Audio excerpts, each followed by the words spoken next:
Alexander Bychkov was one of the most disturbing criminals in modern Russian history. According to the investigation and the court, he was responsible for multiple murders and later admitted to acts of cannibalism. His crimes shocked the entire country, but what made this case even more disturbing was how long he managed to avoid suspicion.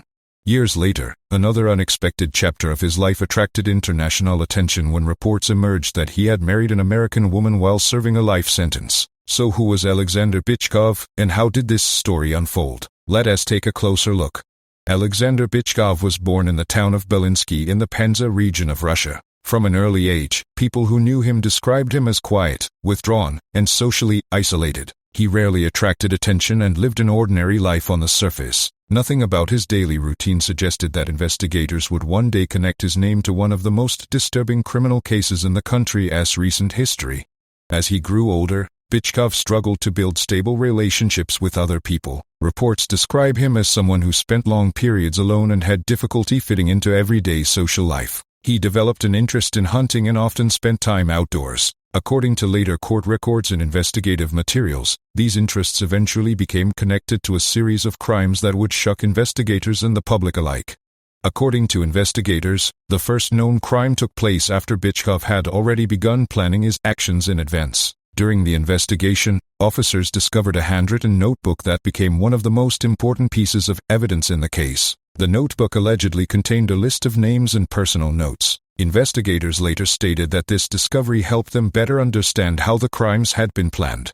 For a period of time, the disappearances did not immediately appear to be connected. Some of the missing people had been living difficult lives, making the investigations more complicated. As more information was collected, detectives began comparing witness statements, timelines, and forensic evidence. Piece by piece, a pattern started to emerge, leading investigators toward a suspect they had not initially considered. When investigators searched Bychkov's home, they reported finding evidence that significantly changed the direction of the case. Along with personal belongings and handwritten notes, detectives collected items that were later examined by forensic experts. According to court documents, the results of those examinations supported key parts of the prosecution's case and became important evidence during the trial. During questioning, Bychkov gave statements that drew widespread public attention. Some of his claims matched details that investigators were able to verify, while other parts were examined carefully against the available evidence. Prosecutors built their case primarily on forensic findings, witness testimony, and physical evidence collected during the investigation. Together, these elements formed the foundation of the case presented in court.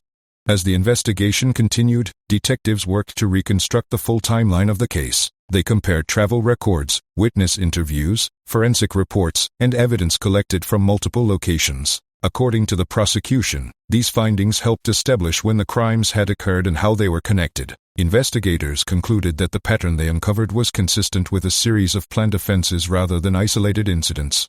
When the case finally reached court, it attracted intense media attention across Russia. Prosecutors presented forensic evidence, witness testimony, and materials collected during the investigation. The defense challenged parts of the prosecution's arguments, but after reviewing the evidence, the court found Bychkov guilty of multiple murders. He was sentenced to life imprisonment, bringing the criminal proceedings to an end, though public interest in the case continued for many years. Following his arrest, investigators spent weeks reviewing every piece of available evidence. They compared forensic reports with witness interviews, examined phone records, and reconstructed the movements of both Bychkov and the victims during the relevant time periods. According to the prosecution, this careful process allowed detectives to separate confirmed facts from unverified claims. Throughout the investigation, officials emphasized that every major conclusion needed to be supported by physical evidence or testimony rather than by statements alone. As more forensic results became available, prosecutors argued that the overall picture became increasingly consistent. The investigation gradually developed into one of the most closely examined criminal cases in the region, drawing attention from national media, legal experts, and members of the public who closely followed each new development.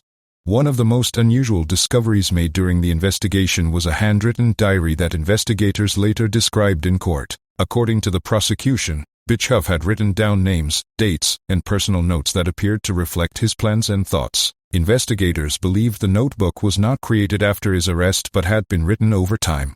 Forensic specialists examined the handwriting together with the physical condition of the pages, while detectives compared the entries with missing person reports and the established timeline of the case. Prosecutors argued that the diary became one of the key pieces of supporting evidence because several entries closely matched information that investigators had already confirmed through independent forensic examinations and witness testimony. According to the court's findings, investigators were able to identify the first confirmed victim by combining forensic evidence with witness interviews and records collected during the investigation. Detectives reconstructed the victim's final known movements and compared them with Bychkov's own timeline. They also reviewed phone records, local surveillance footage were available, and statements from people who had seen the victim shortly before the disappearance. Although the investigation initially faced several unanswered questions, each new piece of evidence helped narrow the timeline. Prosecutors later argued that the combination of forensic findings, witness testimony, and Bychkov's own statements created a consistent sequence of events that supported the charges presented in court. As additional evidence was examined, investigators concluded that this was not an isolated incident but part of a broader pattern that had developed over time.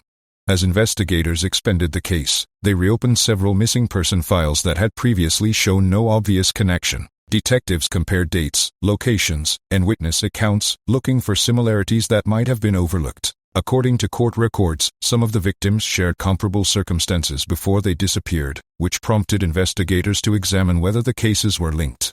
Specialists from different forensic fields worked together to analyze the available evidence, while prosecutors continued to build a timeline based on independently verified facts. By the time the investigation was nearing completion, officials believed they had assembled a detailed picture of how the crimes had unfolded and why the individual cases were connected. During the trial, prosecutors focused on evidence that could be independently verified, rather than relying on statements alone. They presented forensic reports, expert testimony, witness interviews, and material collected throughout the investigation. The defense challenged parts of the prosecution's case, arguing that some of Bychkov's statements should be treated with caution. The court therefore examined which details were supported by physical evidence and which could not be confirmed independently. According to the final judgment, the combination of forensic findings, witness testimony, and other documented evidence was sufficient to establish his guilt on the charges for which he was convicted. The verdict marked the end of the criminal proceedings, but public discussion of the case continued long after the trial had concluded.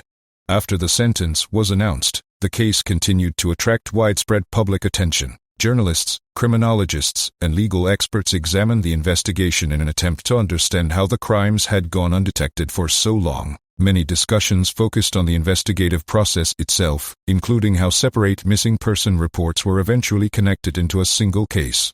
Legal analysts also pointed to the importance of forensic science, emphasizing that the final outcome depended not on one piece of evidence but on a combination of physical findings, expert examinations, witness testimony, and documented records that supported one another throughout the investigation. Years after the trial, the case returned to the headlines for an unexpected reason. Reports published by several media outlets claimed that Bychkov had developed a relationship through correspondence while serving his life sentence. According to those reports, the woman was an American citizen who had learned about the case from news coverage and documentaries before deciding to write to him.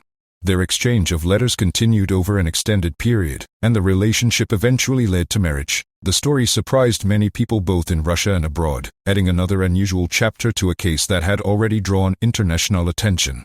Because prison regulations and personal privacy limit the amount of publicly available information, many details about their relationship have never been officially confirmed, but the marriage itself has been widely reported by multiple news organizations.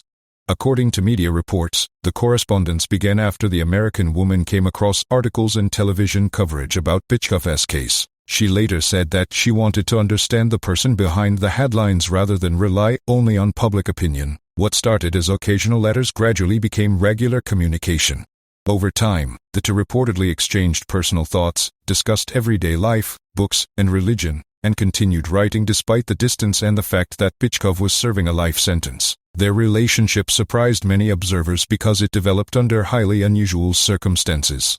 Although the marriage itself has been reported by multiple news organizations, much of what was discussed in their private correspondence has never been made public, and some details that continue to circulate online remain unverified.